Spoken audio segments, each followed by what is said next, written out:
மழை அடிக்கும் ஓஞ்சிருப்பில்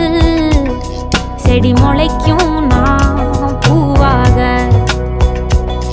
வெயில் அடிக்கும் நாள் வரைக்கும்